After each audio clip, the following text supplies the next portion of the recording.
express how I'm doing today. There are no words. So I don't Now have I can hear you. I got you now. I said I don't have the Can you hear me words. okay now? I can hear you loud and clear. But what I'm Oh, saying, good. All right. the question that you asked me is how am I doing today? I said I don't know the words to express that feeling of how I'm doing today.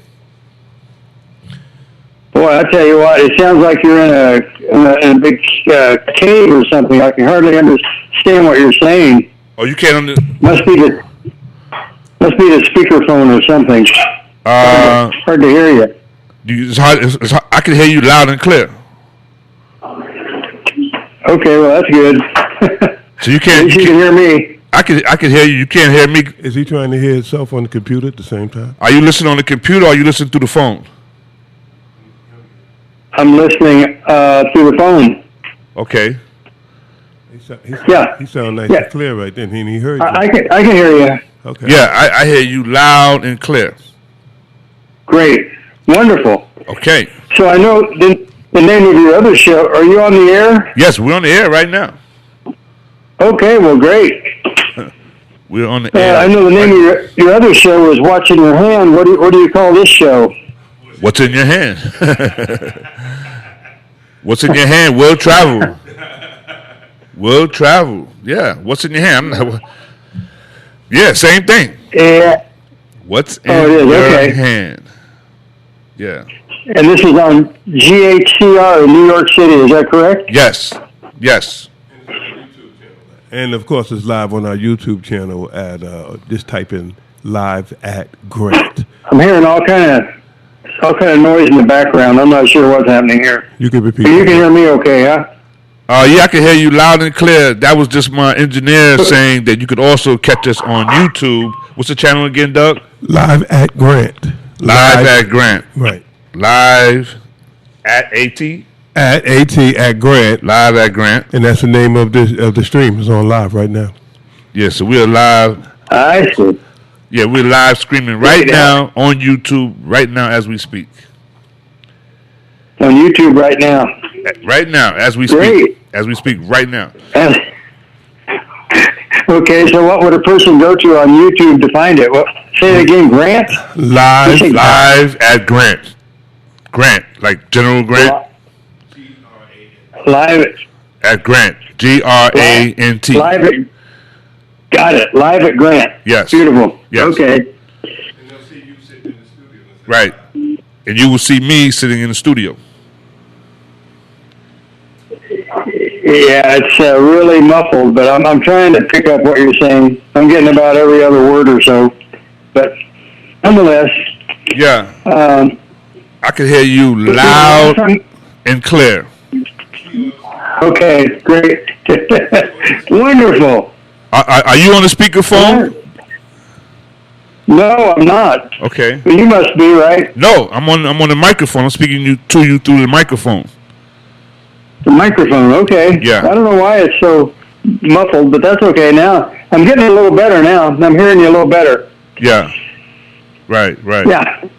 Okay. So how's your life been since the last time we talked? Okay. Man, I'm on a roller coaster, man. I'm on a roller coaster right now, man. I'm on a serious roller You are? coaster. This is this is an amazing time right now. I just did a show at WHCR yesterday. I need to invite you to come up there to my other show. Are you an early riser? No, you're not. Okay. Yeah. And is this place also in Harlem? Yeah. This is where I grew up. I grew up in these housing projects. I used to call it a housing development, but now I'm gonna call it what it is. It's a project. Yeah. Huh? Right. Yeah, we actually I've changed the name. I've changed it to Grant Houses University. Where we are right now. Beautiful. Grant Houses University? Yeah, that's what I call it. I'm calling it that because what we're doing right here, Randy, is truly amazing with a capital A. Amazing. What's happening here? Are you helping people? Are you able to help anybody? That's the question. I think so. We in the beginning stages. We're in the early stages. We're still learning. We're going to help a lot of people. I think we're going to help a lot of people. one of the ways of helping people is going to be by talking to you and some of the things that we're going to talk about. Yeah, well, great. Well, I have to call you lucky number 75, Rick, because you were the 75th attribute out of the 101 for Mr. Don Green at the Napoleon Hill Foundation. Yeah, you're number 75, so we're getting pretty closing in on the 101 mark here. Oh, wow. Okay. Wow, that's nice. Yeah. I love the number 7 because I was born 7 months, 7 days. You were born in 78? No, 7 months, 7 days. 7-7. 7. Yeah. And what year was that? Oh, well, okay. Okay, now, I didn't hear that. I didn't hear that part. I didn't hear you. Okay. I didn't hear you, Randy. Right, I got you. It sounded a little muffled no problem. there. It got a little muffled there. You can't be as old as I am. That's okay. All right. Hey, the last time we talked, we got cut off there. I was getting ready to ask you if you could think of anything Don Green from the Napoleon Hill Foundation had done to inspire you other than give you books. I was asking you that question when we got cut off last time. Yeah. Well, first of all, I think the best gift that you give anybody in this world is a book. To me, it doesn't get better. That's better than money. That's one thing. So the fact that Don has given me books that can help improve my life is nothing more powerful than that to me. That's one of the greatest gifts. Matter of fact, that's what I'm starting to give people now for birthdays. I'm giving them books because a book can transform a person's life. All they have to do is read the book. That's the key, is to read the book. It's one thing to get the book, but it's another thing to read the book. And the other thing, Don, go ahead. There's another thing about Don. Every time I speak to Don Green, every time I speak to him, when we finish the conversation, he says, let me know if I can help you in any way. He's the only one that every time I speak to him, he always says that. He says, let me know if how I can help you in any way. Let me know. Yeah. Every time. Let me know if I can be of any help, right? Every time. Yeah. Every time. He's the only one that I ever speak to that always says that. Well, that's wonderful. When you talk to a lot of people, they want to know how you can help them. He says, how can I help you? Don Green, the executive director of the Napoleon Hill Foundation, says to me, how can I help you? Let me know how I can help you. There it is. That's right. There it is. You know, that's his little mantra when he gets up every morning. He says, God, show me someone I can help today. Right. So, and he goes through his whole day repeating that to himself. So, right. I'm sure that's why he says it at the end of every conversation. Let me know if there's anything I can do to help you. So, right. But let me just say that I want to repeat this. He is the executive director of the Napoleon Hill Foundation. Right? Is that correct? That's correct. Okay, He's the CEO and executive director, yes. CEO and executive director of the Napoleon Hill Foundation. Now, I have a young man that's in the studio that's happened to just show up today. Just showed up. He's a social work. He's getting a master's in social work from Columbia University, one of the most prestigious universities in the world, I would think. Exactly, yes. Yeah, I mean, hey, Randy, I taught boxing there for 11 years. Did you hear me, Randy? Okay. Yeah, I'm quite excited. When I think about that, I need your information, your name and stuff. Name. Write it down for me, man. Yeah. So, have you ever heard of Napoleon Hill? Yes. You have heard of him. Think Grow Rich. So you have heard of him. Okay. So the young man that's in the studio has heard of Napoleon Hill. But Randy, could we talk about? I want to find out from you who Napoleon Hill is, because a lot of people might not know who he is. Doug, do you? Now, Doug said he read the book, Think and Grow Rich. He said he read the book. And when he says that, that tells me that. What does that tell me? What does that tell me, Doug? When you say you read the book, what does that tell me? It tells you that I read the book. Okay, there it is. There it is. That's it. Because that's not a book that you read, Randy. Right. Well, that's what I was saying on your last show. That a lot of people read the book, but they don't really apply the principles. And I've asked people for years, talking about Napoleon Hill and so on, and they say, "Oh, I read that book. That's a good book." But yet, they are Good book. nothing against working in a factory, but they're still working in a factory or something. So they didn't really apply the principles. That's the difference. People need to not only read the book but apply the principles. Don had blessed me with the task of transferring a bunch of old reel-to-reel archives from the 50s and 60s, transferring them from the reel-to-reel to digital. And I was listening to one yesterday, and most people know that Napoleon Hill interviewed over 500 people to write Think and Grow Rich. You agree with that? Yeah, of course I do. Okay. Well, in one of these old recordings, I think it was in the late 40s or early 50s, Napoleon said he actually interviewed over 3,000 people, but only 500 of them had something to contribute that was different from for the rest of them. So a lot of people doesn't know he actually interviewed over 3,000 people, and the kind of people they were, presidents and Mahatma Gandhi and Harvey Firestone and Thomas Edison, and the list goes on, but it was all the people who had power and success back in the early 1900s. Yeah. That was an interesting fact I just picked up on yesterday. Did you tell me that Les Brown, the great Les Brown, was the one who introduced you to Napoleon Hill? I believe that. I don't remember exactly like when and where, but I would have to think that he would be the first one that I heard to talk about Napoleon Hill and Think and Grow Rich. Because that was back in the 90s. I don't remember. It was like a whirlwind when I found out about these personal development principles. And I would have to say it was because he was the first one that basically I heard talk about these principles. Les Brown. So I would have to give it to Les. Well, what about the Tree of Life? That's where I got the book from.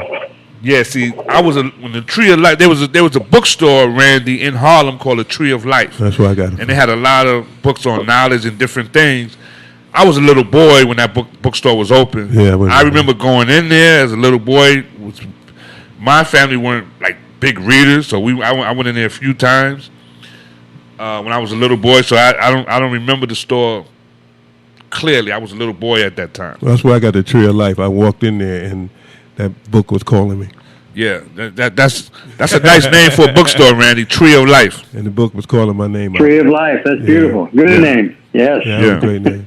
And I picked the book up, Rick, and kept it moving. When you say picked it up, what do you mean picked it up? I walked in and the book was calling. He had a lot of positive attitude books, Think and Grow Rich, and it was in a funny little cover, small, and that could fit into your pocket. So I brought it. And you did buy the book. You didn't pay for the book. I paid for the book, and I walked around the book. I read it, and because since I used to be a basketball player, it reminded me a lot of teamwork and how you had to train yourself to think that you could do things that you couldn't do maybe at that time. Because sometimes you don't know how to play. You have to learn how to play. Right. Hey, Randy, do you remember when you first heard about Napoleon Hill, Think and Grow Rich? Do you remember when that was? Exactly. I remember exactly where I was sitting and exactly what the man said to me. Yes. It was 1969. Uh-huh. That's how long I've been at it. Yeah. What did the man say to you? Yeah. Well, it was in 1969 I was 20 years old, so I had a job as a computer programmer because I had gone to night school while I was still in high school. Got my associate degree in computer science, and when I got to when I was been there writing computer programs about a year, when suddenly my boss came in one day and said, "Hey, Faulkner, come to my office." I said, "Okay." So I go to his office. I say, "What's the problem?" He said, "Well, you lied to us." I said, "What do you mean I lied to you?" He said, "Well, you lied to us. What'd you lie to us about?" I said, "I don't know. I don't remember exactly what I said, but I tried to play it off." He said, "Well, how old are you?" I said, "Well, I'm 20. He said, "Yeah, you've been here about a year, but you put on your application you were 23. Why did you do that?" I said, "Well, I didn't think you'd hire me for this position at my age, being 19.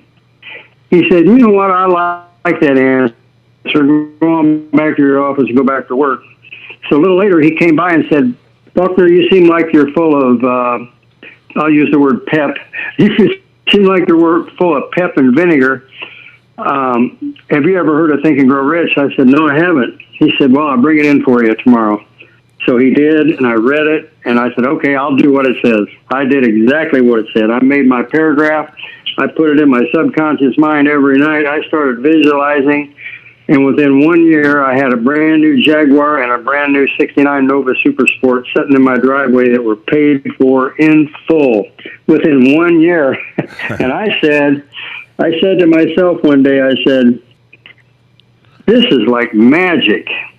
I said, "These principles in the Think and Grow Rich are like magic."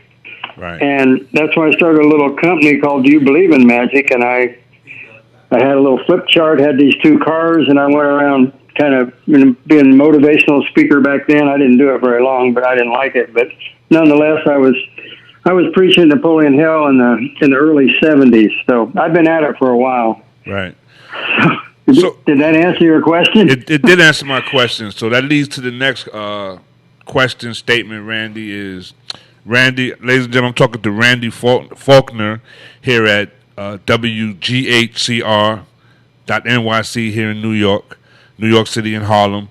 And I want to back up for a second, Randy. When I came into the studio today, we were waiting for our esteemed engineer. We were waiting for him to come, right?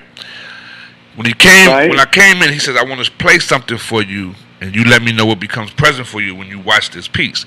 He showed me his partner that he works with speaking about this work that we're doing here in the projects, here at the United Nations. He was speaking at the United Nations, and we have it on TV, we have it on YouTube, and basically, could you imagine that?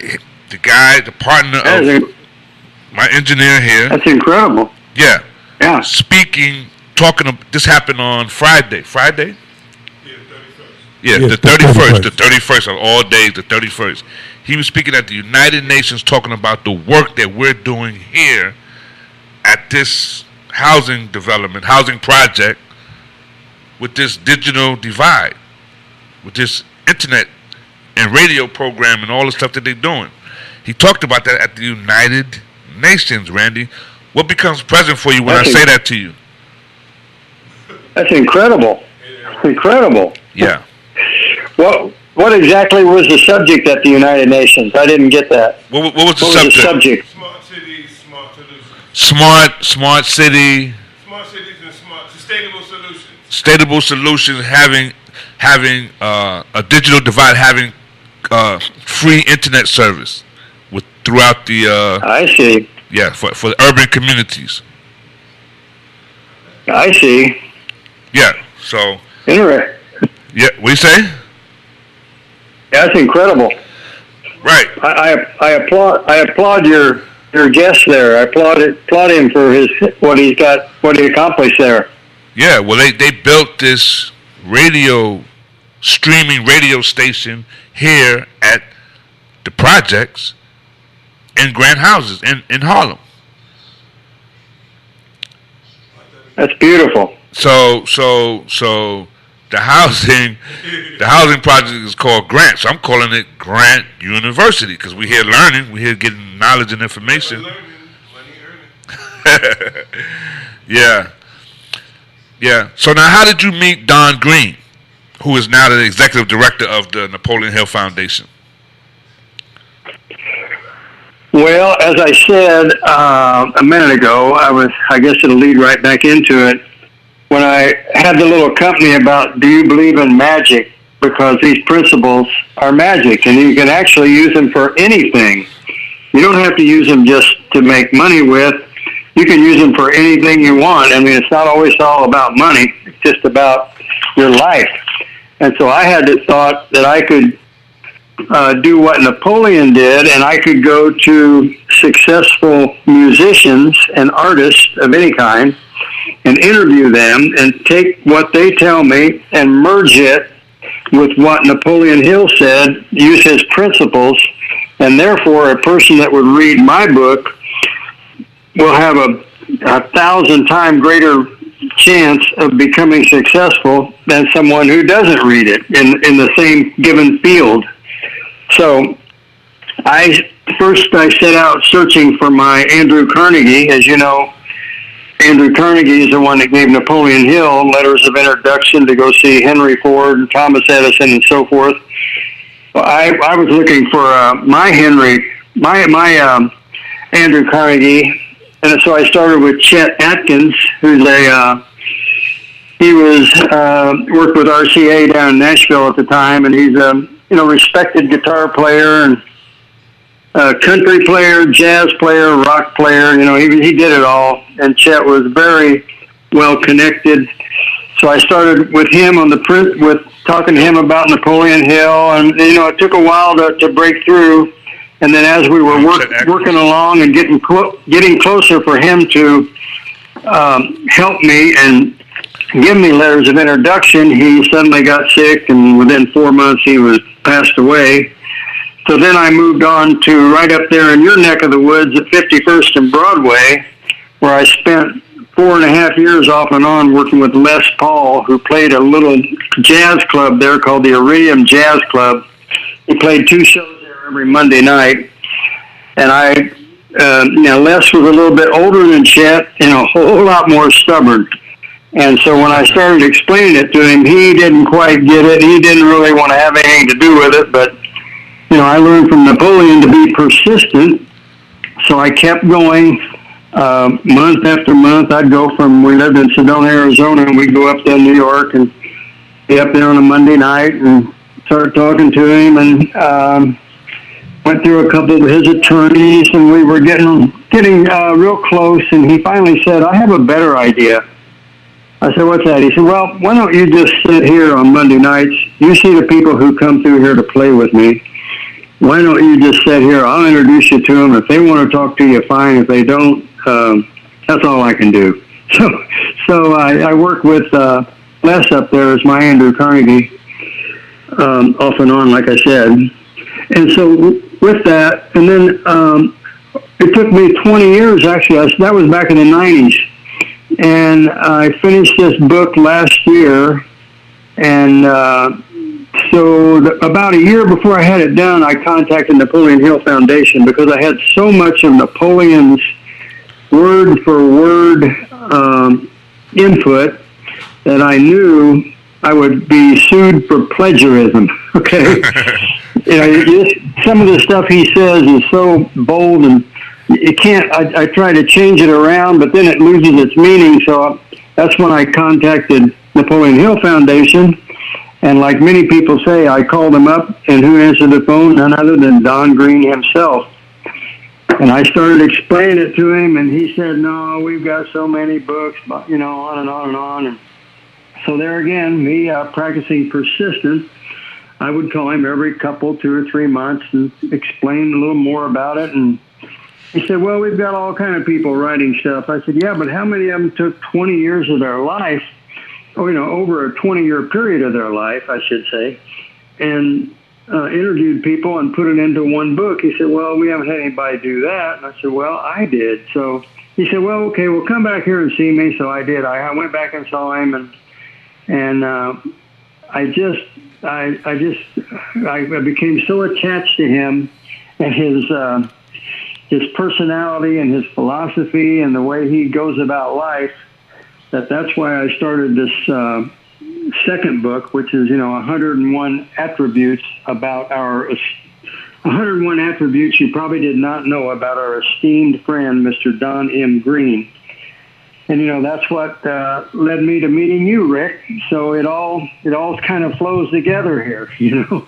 So my book is called Think and Grow Through Art and Music, and it's at the foundation now. They're working with publishers, and I'll let you know when it comes out, and we can talk again on your show about it at that time. But so that's how I met Don Green, right there. Well, let me let the audience know that Don Green told you about me. That's how we met. And Don Green is the executive director of the Napoleon Hill Foundation. Told Randy Faulkner about me. That's how we connected, which is kind of. Hey, Doug, I don't know, Doug. Right. What do you say? What do you say to that, Doug? I mean, he said the executive director of the Napoleon Hill Foundation told Randy Faulkner about me. Like I should be somebody to talk to. Maybe you're a bad man. But bad men hang around bad men. Well, you want to make sure when bad men meet, they call you boss. Yeah. You going to say something, Randy? Rick, huh? Don knows, like I said, Rick, Don knows hundreds and hundreds of people, not only in the United States, but in all these other countries he works with, carrying on Napoleon Hill's work. And he chose your name out of hundreds and hundreds of people because he wanted people from different walks of life. But nonetheless, he would not send anyone to me that he didn't respect and have some type of knowledge that this person would be able to contribute something in his behalf, which you have, of course. Wow. So yeah, he thinks highly of you, Rick, and that's something that you can take to your grave with you. Okay, to be known by Don is it's quite an attribute in itself. And you made a statement too that you said Don was heaven sent, and I wanted to ask you, could you explain any way that Don has been heaven sent in your life? Well, the reason why I say Don is heaven sent because the work that he's doing. And first of all, like I said, anybody that he's the only. I know a lot of people, man. I speak to thousands of people.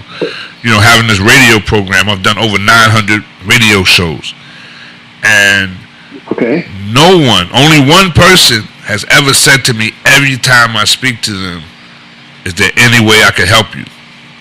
That's somebody that's, a caring, loving, giving person. And that's one of the main reasons why I said that. I mean, I figured the man's from heaven. I mean, he's a beautiful man. He's successful, but it's about helping people. And anytime you get a person like that, to me, that's heaven sent. I see. Okay. Yeah, he has been heaven sent to a lot of people. He has helped so many people. And once we get this little book done, you'll be able to see. Because I know there's people, like you realize that Don is a very helpful person. But you might not know about some of the people in Africa he's helped, or some of the people in Egypt, or, some of these other countries, or maybe even someone in California, or someone in Montana. So that's... Are you there? Yeah, I'm here. Yeah, I'm listening. Yeah. Oh, I thought I lost you for a minute. Okay. No, I'm here. Yeah, so that's why I'm putting it all together. So the people in Canada will know about the people he's helped in Egypt, and the people in Egypt will know about the people he's helped in Africa, and all the people in the United States will know about the people he's helped in all these countries. So that's the reason for the book, is just to share his goodness while he's still alive too, not after he's gone. Right. And that's why he's a part of this. He's very humble, and he says, "Well, I don't know if I want people saying good things about me or not." I said, "Don, believe me, people want to say good things about you." Okay. Yeah. So let it be. Let it. You've worked your whole life to get to where you are and do what you're doing. So let's share that with other people. Yeah. And So I want to share a story with you. Do you mind if I share a story? How much time do we have with you, Randy, today? I have 18 more minutes. 18 more minutes, good. I want to share a story with you about a let's see, a preacher, a Boy Scout, and a college professor. Okay. All right, you ready for the story, Randy Faulkner? I'm ready. Okay, they're on an airplane. The preacher, the priest, the Boy Scout, and the college professor. So the pilot comes back and talks to these. And he's talking to the preacher, the Boy Scout, and the college professor. He says to them, he said, "Guys, the plane is going down. We only have 3 parachutes. I have 2 small kids. I got to save myself." He takes one of the parachutes. He jumps out the plane. The college professor says, "Hey," so that leaves 2 other parachutes. So the college professor says, "Hey guys, I'm the smartest guy in the world. The world needs me. The world can't live without me. They need my knowledge. I have a lot to share with the world." He takes the parachute. He jumps out. So the priest says to the boy, he says, "Listen," he says, "I am old. You are young. I have lived my life." He says, "You take the last parachute and you go on because I'm old. I've lived my life already." The Boy Scout says to the priest, he says, "Priest, hold it for a second. You know the college professor, the smartest man in the world, he just jumped out with my backpack."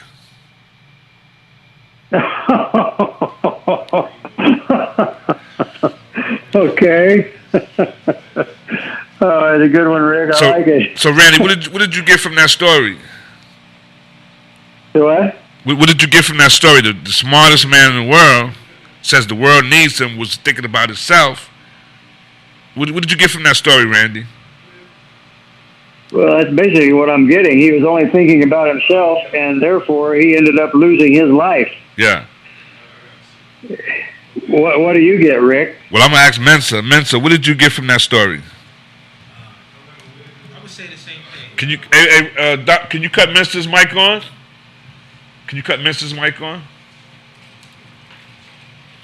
I'm not certain what you're saying. No, I was trying to cut on Mensa's mic. Yes, sorry about that. Yeah. Yeah, I was definitely going to say the same thing. You showed it. Like, the professor thought he was the smartest person, and he was by himself. It's not like the first person who had kids.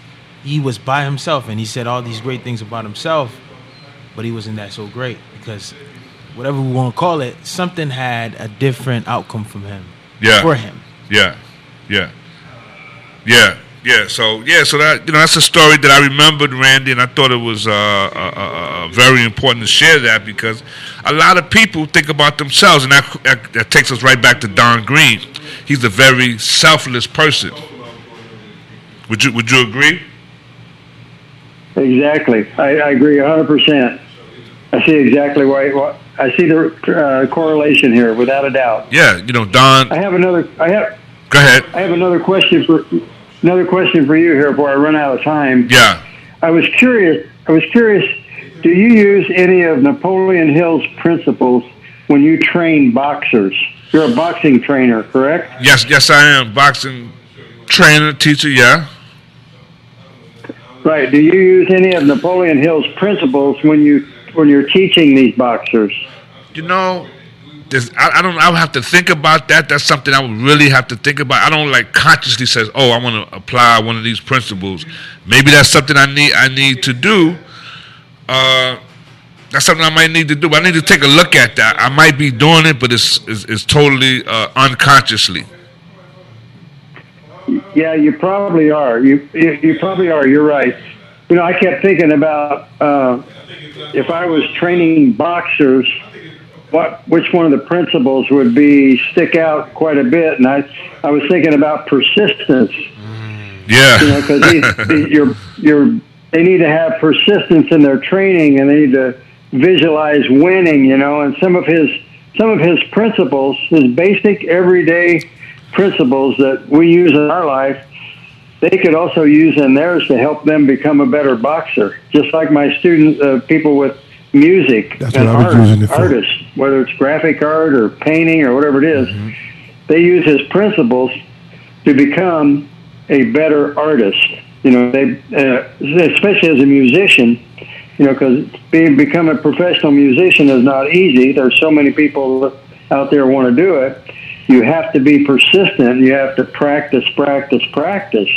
You can't just give up the first time something happens. So that's what I was curious if you actually used, you know, the principles like persistence and visualization too. Like if the boxer visualized himself winning, if it would make him, you know, that's one thing. But what the visualization does makes him want to practice harder. Just because he visualized himself winning, his subconscious mind would tell him, well, in order for me to win, I'm going to have to get over here and then work harder. Work harder. Yeah. I didn't know if you actually were conscious that you're using his techniques or not. Yeah. Well, Randy, I just want to say here live on TV, on this radio program, on YouTube, that you just changed my life. You just changed my life. Is that right? Because I have never consciously connected the two like the way you just did. Are you leaving now? Because you said something. I wanted to get what you said. Yeah. Okay. Yeah. So. Yeah, you just changed my life, Randy. Because I've never consciously done that. But that's something I need to take a look at in the way I teach now. So yeah, you changed my life and changed other people's life that I'm going to be working with. Mentor, you going to say something? Yeah, and I was going to say even the greatest salesman in the world, it talks about the same outcome to the same situation we're talking about. You have to persist and visualize. And I'm only saying this because when I thought about Columbia, I never forgot. I wrote it down. I thought about it, and I would sit in front of the steps. I closed my eyes where the Almada is, and just say, "I'm a Colombian student." I don't know what it was, but it's just the whole concept of persistent. I'll take the train, come down to New York, and just go to any events that was going on in Colombia, more and more. And I think that's the whole thing of being persistent, and then just visualizing, believing in it's yours. Right. Wow. And Doug, you were saying something earlier, like you said. Well, I used to be a basketball player, so when I got the book, one of the attributes of being a basketball player, you have to be a repeataholic. You got to like to repeat stuff. Yeah. And so the chapter, the whole thing about being persistent, that kind of fed reality, and you have to continuously train all the time. So you have to have a willingness to do things continuously in order to be effective. So the book helped me in that regard, and that's why I carried it around in my pocket till it kind of wore out. Did you get that, Randy? No, you got to tell him. No, I can't understand what he's saying. It's just muffled in the background. I can't understand a word he's saying. Okay. Yeah. What he was saying is that, being a basketball player, you have to be a repeataholic. And, he said you have to be a repeataholic. So, in that case, that's what the book helped him with. The persistence part. Yeah. Right. So exactly. Okay, I got it. Yeah. Now. Yeah. Go ahead, Randy. That's a strange thing for basketball. You wouldn't think that about an athlete, that you have to repeat. But if you watch a basketball game, that's all they're doing is repeating continuously. Yeah. To the 25th power. Yeah. He was saying that that's one of the things that you have to do to be successful in basketball is repeat to the 25th power. Right. Repetition over and over. Right. I'll mention something else Don Green said about repetition. He said, one day, I forget what we were talking about, but he said, I learned my ABCs, but I didn't learn them all at once. I had to keep going over and over and over before you learn them. That's true. That's going right back to the basics of learning anything. The repetition, repeat it over and over and over. Right. I'm gonna have to go here, Rick. You got to go right now? Huh? You have to leave right now, Randy? Yeah, well, no, not right this minute, but in the next few minutes. Yeah, because I have one more parable I want to share with you in relation to Don Okay, Green. great. Okay. Okay. Wonderful. So, have you ever heard the parable of the long handled spoon? The long handle spoon? Yes. No, I haven't. No. Well, I'm going to share it with you. And to me, it's like in relationship to Don Green. I think Don Green would love this parable. Are you ready? Okay. I'm ready. Okay. One day, a man said to God, I would like to know what heaven and hell are like. God showed the man 2 doors. Inside the first one, in the middle of the room, was a large round table with a large pot of stew. It smelled delicious and made the man's mouth water. But the people sitting around the table were thin and sickly. They appeared to be famished. They were holding spoons with very long handles, and each found it possible to reach into the pot of stew and take a spoonful, but because the handle was longer than their arms, they could not get the spoons back into their mouths. The man shuddered at the sight of their misery and suffering. God said, you have seen hell. Behind the second door, the room appeared exactly the same. There was a large round table with a large pot of wonderful stew that made the man's mouth water. The people had the same long-handled spoons, but they were well nourished and plump, laughing and talking. The man said, I don't understand. God smiled. It's simple, he said. Love only requires one skill. These people learn early on to share and feed one another, while the greedy only think of themselves. Yes, that's exactly Don Green. Yeah, I like that story. That's a good one, Rick. The long handled spoon. Feed the other person. Can't feed yourself, but feed the other person. Maybe he'll turn back a good favor and feed you in return, right? All right. Randy, I want to thank you for being here today at GHCR. And I think it's going to really make a difference.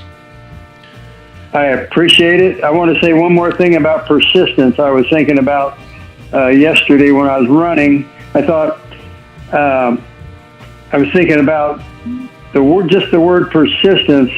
You know, that a river makes its way through a rock, and it doesn't do it by sheer power, but it does it by persistence.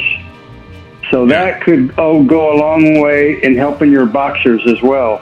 Yeah. Wait a minute. The river will go right through the rock, but it doesn't do it by power. Yeah. It does it by persistence. Okay. Now, Randy, you said you were running. Running where? Running? What do you mean running? What kind of running? We just run mountain trails out here.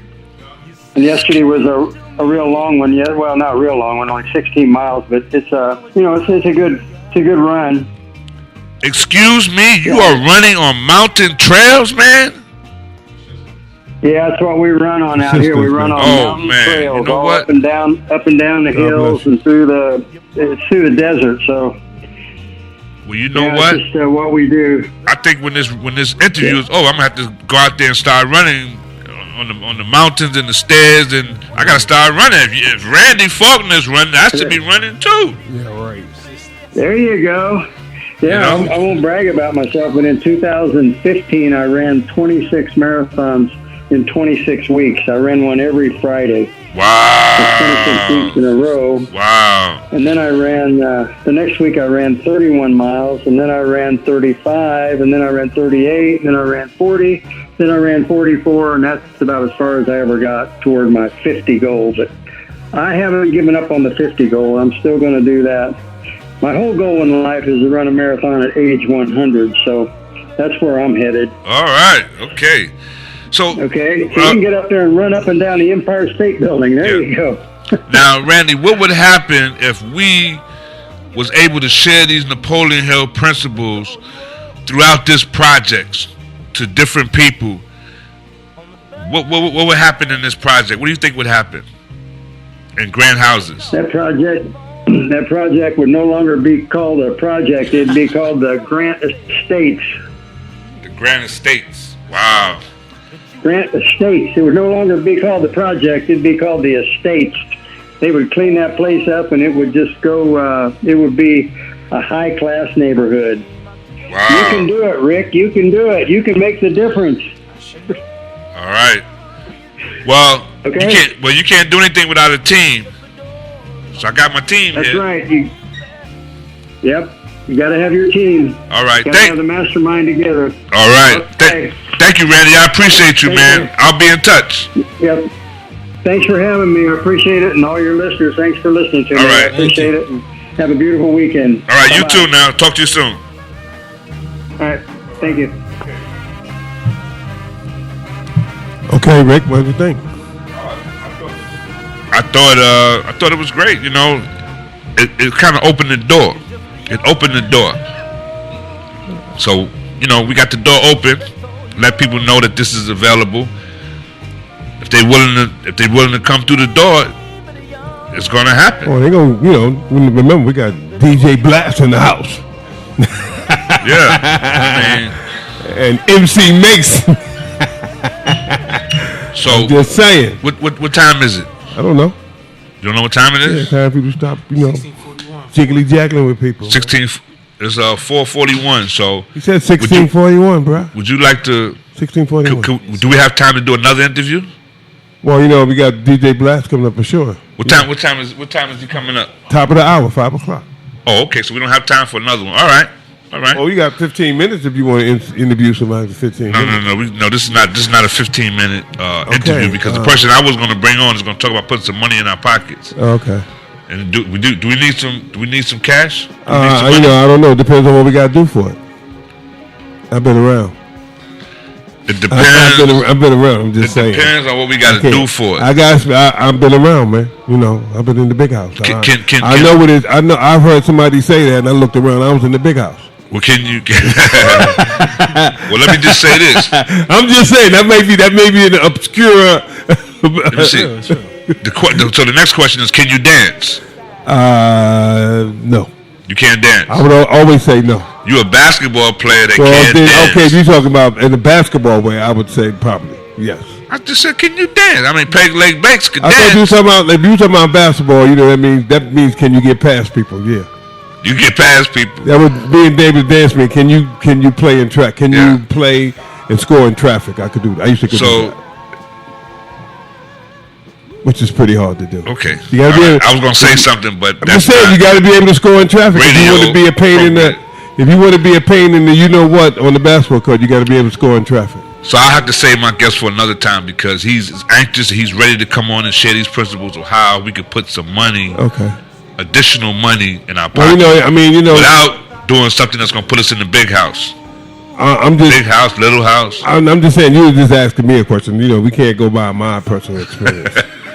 I'm just saying, I just threw that out there. I don't think a lot of people go to the big house. I think that's like a little. You been to the big house, Bill? No, nobody wants to be in the big house. Bill, can you dance? You can dance. Mister, can you dance? I only dance for God. Hey, Mister, you Dance something is- else, man. It's for a young. Is his mic on? Yeah, his mic is on. We heard him. You only dance for God. I don't know. What does that mean? The self.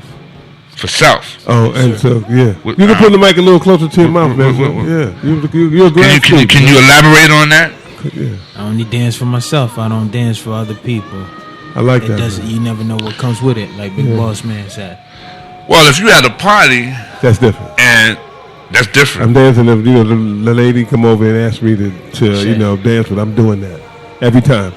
Every time. Any lady that come and ask, any party I go to, any lady ask me anything is yes. I don't know about y'all, but that's my. When I hit the party, I be going. If anybody asks me something, it's a woman. It's my standing rule. Otherwise, what you going to the party for? Why are you going to a party where there are going to be women there And music. and they're alive? How about that? And they're alive, and you're not going to be saying yes. That doesn't make any sense to me. Well, there is a movie. I don't remember. I think it's Damon Wayans did a movie. What was that movie that Damon Wayans did? Which one? And the lady went home together, and she started taking off wigs and. Oh, that must have I'm going to get you sucker one. Yeah, I'm gonna get you sucker. She started taking off wigs, wooden legs. And, Yeah, I'm going to get you sucker. And so you know, And I think that was his brother. I think that was his little brother, the Marlon guy. Yeah, It was Marlon. It was Marlon. yeah. So she started taking all stuff, man. Like Yeah. And he said, "Do anything?" And actually, there's a Richard Pryor or Red Fox jokes about that. When the lady said, "Okay, what do you want?" He said, "Well, you done took everything else. You know what I want? Just throw it over here." I think that was a Red Fox joke when we were kids. People had those albums. I don't know if you saw the Dolomite movie with Eddie Murphy. No, it's out. It's out. It's on Netflix. And I remember listening actually to Dolomite as a kid. And I remember being in a guy's car on Lenox Avenue smoking a joint, and he had an 8-track player in his car, and we was listening to Dolomite. And when I watched the movie, I wanted to see if they was gonna, because he got two famous things that we used to listen to like over and over again. Well, they didn't play that in the movie. But don't that I'm Gonna Get You Sucker, isn't that a Dolomite? No. That was some kind of takeoff of the Wayne's doing some Jerky Boy shit type of thing. But Dolomite, his movies were 3 words: terrible. They were terrible. But his albums, man, he was a shit talking MF, for lack of a better term. And he came along. Maybe he was a little different from Richard Pryor, because you had Richard Pryor, but Richard Pryor was he was the top. No, he was like on he was the guy. Dolomite was down and dirty. And he told stories. Richard Pryor told stories too, but he was telling stories about shit that was going on around him. Well, Dolomite was making up these stories about the signifying monkey, Mr. Big Dick, that kind of shit. Which is the one that we all that I was hoping that they would play, but they did not. That was my favorite, and if you get a chance, maybe it's on YouTube or something, Mr. Big Ding Ding, change the word, play that. You will see Rudy Ray Moore at his best. He was a funny dude, but he looked like he's from down south or something, When you had this kung fu movie, Eddie Murphy is a silly man. He's really a silly man, and it made me go back and look at that movie at Life with Eddie Murphy, and that movie's over 2 hours long. Only reason why I looked at it because I realized that movie and Shawshank are the only 2 movies about the big house that I would watch, being that I was in the big house. Wow. Those are the only 2. You know what I mean? There's 2 movies, the Shawshank, and I didn't realize till later that they shot Shawshank at Dannemora, which was that prison I was in. Wow. I didn't know that till like 15, maybe like 3 or 4 years ago, that I realized that Shawshank was shot in the same place. One of my alma maters, my alma mater, I should call it. Is it connected to anything? Hey, I think what he said is important too. Grand State University.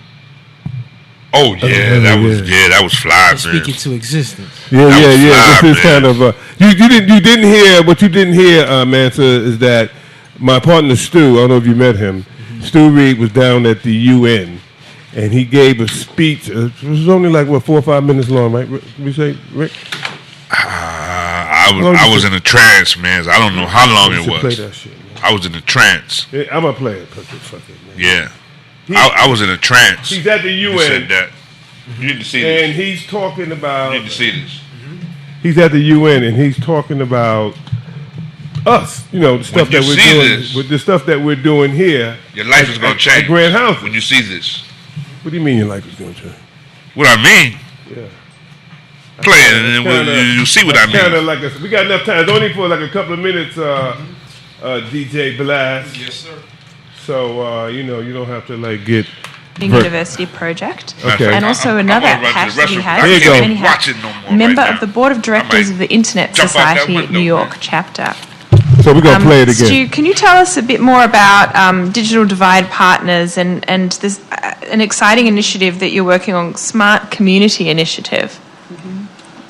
Well, thank you, Ursula, and thank you to the ITU for this opportunity to speak about smart and sustainable cities. Our collaborative group, Digital Divide Partners, is intimately involved in harnessing technology to improve urban life, particularly by bringing free internet access to public housing residents in New York City, which alone has a population of over 400,000. This includes providing tools to make the most of that access. from community-based streaming station studios to create audio and audiovisual content, to cameras and even smart lighting combined with resident apps to improve public safety. We call our effort the Smart Community Initiative, which is focused around free access and technology services that help people to become smarter. The Internet Society, of which I'm a board member of the New York chapter, believes that the Internet is for everyone.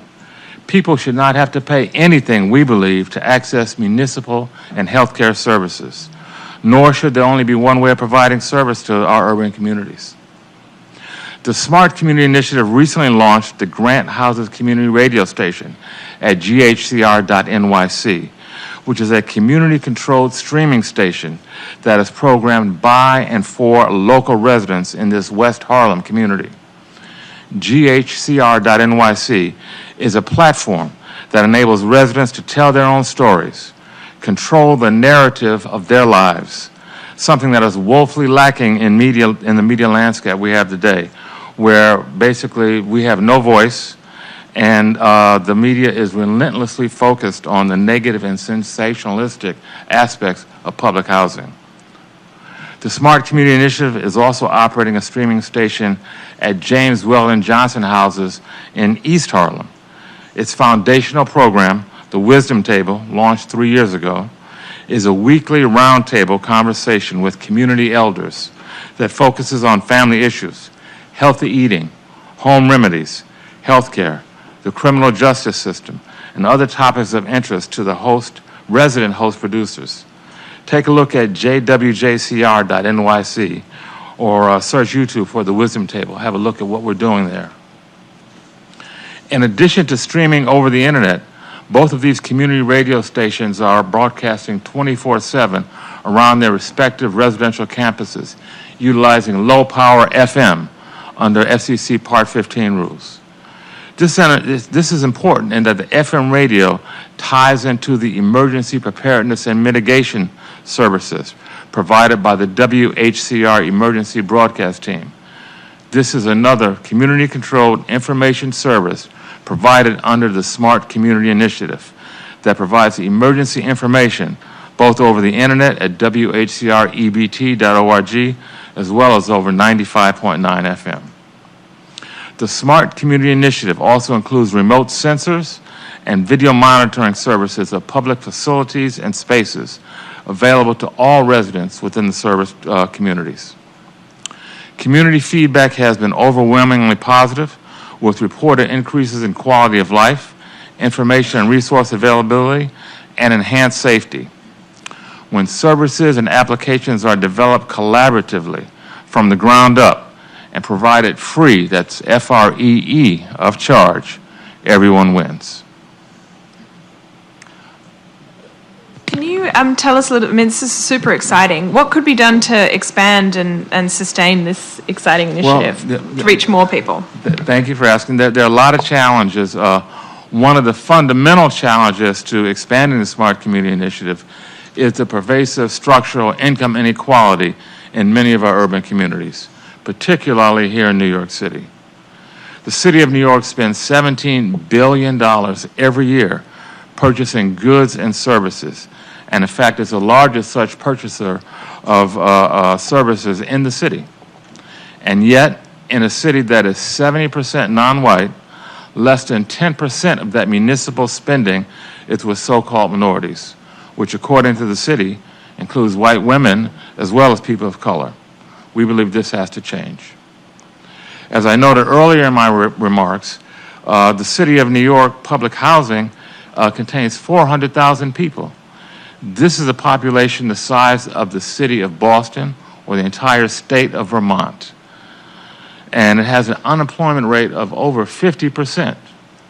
The average household income is at the national poverty level, just barely $24,000.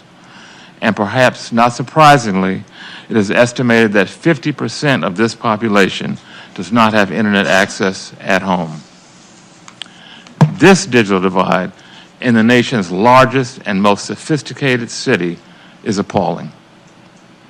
While there have been many well-intentioned efforts to offer so-called affordable internet access to urban communities, no one can define what affordable is to families struggling to put food on the table, keep the kids' clothes, pay the rent and the doctor bills.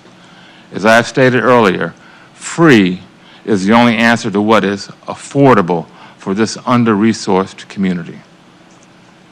The same attention and effort expressed for providing internet access to rural communities needs to be applied to our urban communities. Debilitating economic forces and paternalistic corporate and government initiatives have together resulted in devastating outcomes for our urban communities. As we focus on smart cities, let's not forget that neighborhoods and communities are the fundamental building blocks of cities. This is our fight and our struggle that can only be addressed by concerted efforts led by progressive folks on the ground, like public housing leaders that we work with. I just want to call out a couple names: Ms. Ethel Velez, Carlton Davis, Polly Spain, John Johnson, and many others that are working to marshal the economic resources to level the playing field and bring the Smart Community Initiative to those communities most in need of this service. I invite you all to visit our various websites, and if you have a chance to come visit our streaming stations right here in New York City. Thank you for this opportunity to talk. Thank you so much, Stuart. I think it was so important as well. You really brought out so well the inclusion aspect. And I saw a statistic recently, I think coming from the city, that across the city, 29% of households, and clearly a lot higher percentage in public housing, don't have broadband connection. So that has so many implications.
I didn't know you want to talk about that.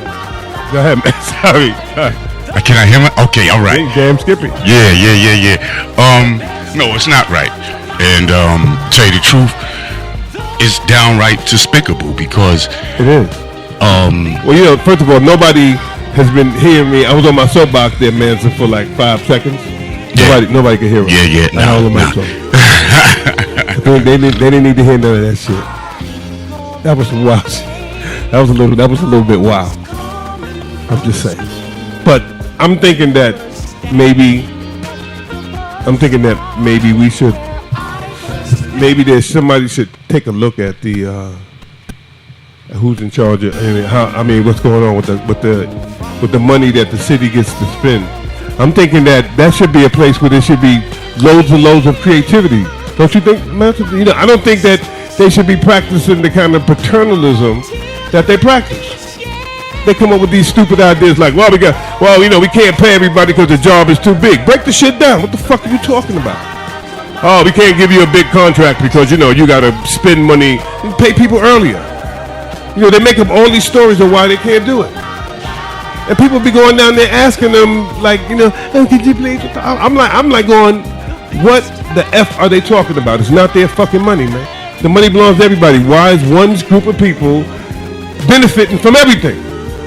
I'm talking about the city money. I ain't talking about people who go out there and get rich from their company bill. I'm not talking about these guys, but guys who get lucky and hit the jackpot. I ain't hating on them. I ain't hating on that. I'm talking about the money that the city has to spend, that everyone should benefit from, and that's not happening right now, man. In fact, if you look at the makeup of the city, you might as well be in Ferguson, Missouri. What's the difference? No, we can't hear you, man, because you don't have on your headphones. Fucking social working fucko. Fucking guy's educated. He come in here and acting like we not on I thought we was the stupid guys. What the fuck going on, man? You the fucking graduate student. We the idiots. Listen, I'm the priest in that story he gave. All right. Oh, I don't even know what you're talking about, but okay. Professor jumping out. All right. All right. So 70% of minorities. Can you repeat that again, man? That was important information. He said that the city is 70% minority. This is based upon a study that we found from the census. This paper called The City did a study of the police department, and they found that they did the racial makeup of the city in direct relationship to the police commanders, the police precinct commanders, and what their racial makeup was. And this is how all this information got gleaned out. There's 13 precincts where 85% of the people who live in the precinct are people of color, and in those 13 precincts, the commander's a white guy, not even a woman, a white guy. So out of that, you were able to figure out how many people in New York City were actually minorities. And when you dug into the bottom part of the math, I think the white men make up 17% of the population. Yet they get, stupid's being kind, yet they get over 90% of all of the city contracts. So 17% of the population is getting 90% of all the city contracts, and the people who decide that are the people from the 17%. And I'm saying that I don't think that should happen because it's not their fucking money. I think that there should be more of an equitable distribution of what the city spends and who it spends with. Just for instance, they're going to have congestion parking, pricing. You know that, right?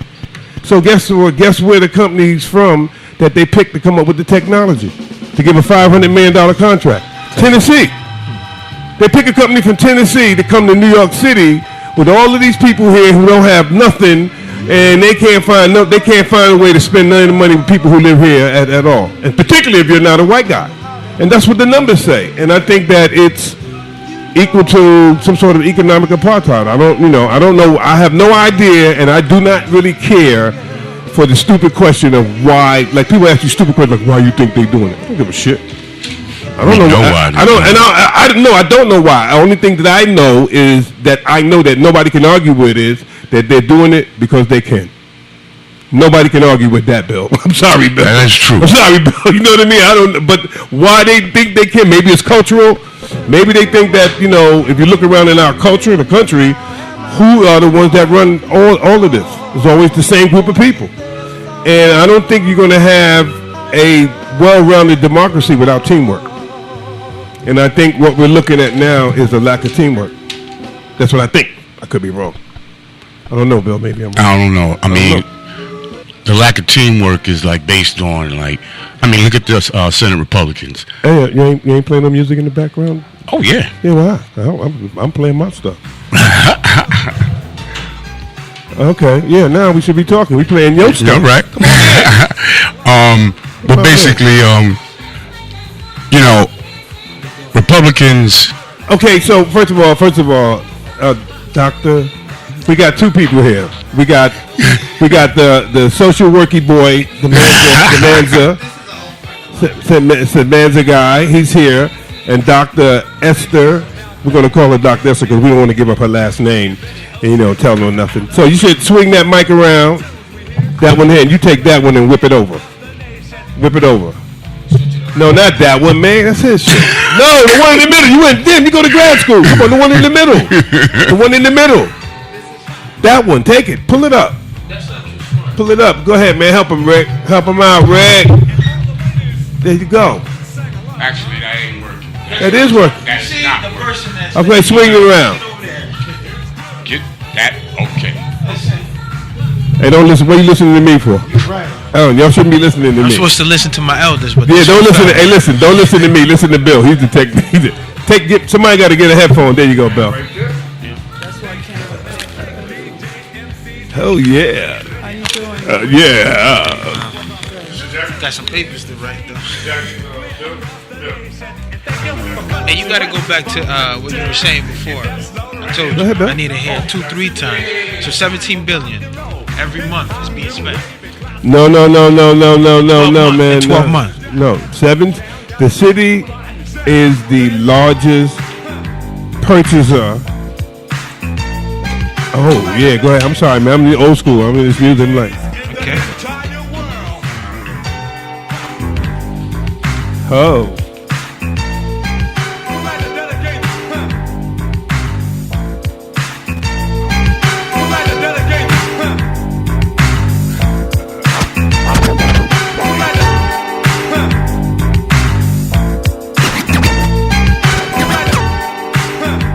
Yeah, that's DJ. Ladies and gentlemen, that's DJ Blast on the ones and twos, the digital ones and twos.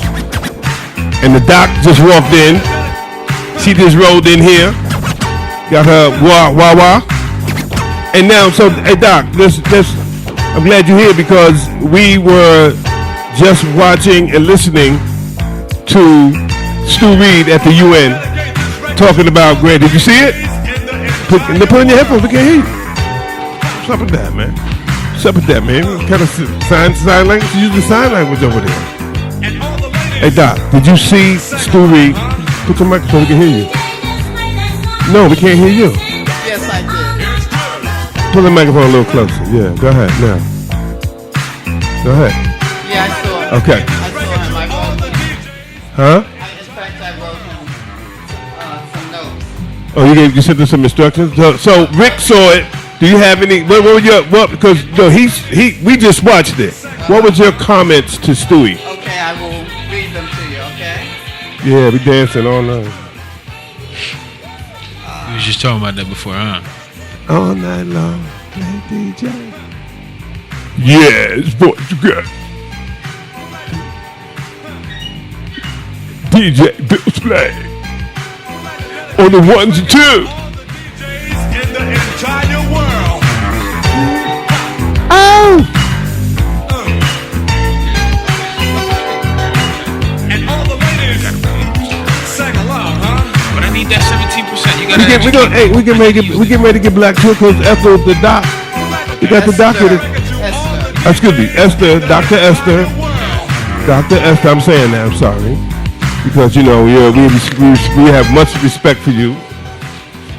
Thank We you. have much respect for you. Yeah. And so, Okay. but we wanted to, because the doc, we were talking earlier, her and I, and she seen this. I want to get her comments about it. Because we just saw it. So it'd be good to get her comments. We just looked at it. All right. I said good afternoon, Stu. Your presentation at the United Nations was awesome. Yes. It allowed me to truly understand the importance of this project, especially how it impacts our lives and the future of our children. I think we of the Wisdom Table should be able to gather and dissect your statements, thereby learning why the sharing of our experiences and the experiences and the wisdom of the others, such as Dr. Bowles, Dr. Daniels, Reverend Pinckney, and Usman, etc. I believe that's his first name, I'm not sure, is so important to our survival or I should say, it's important to the survival of our communities. I believe your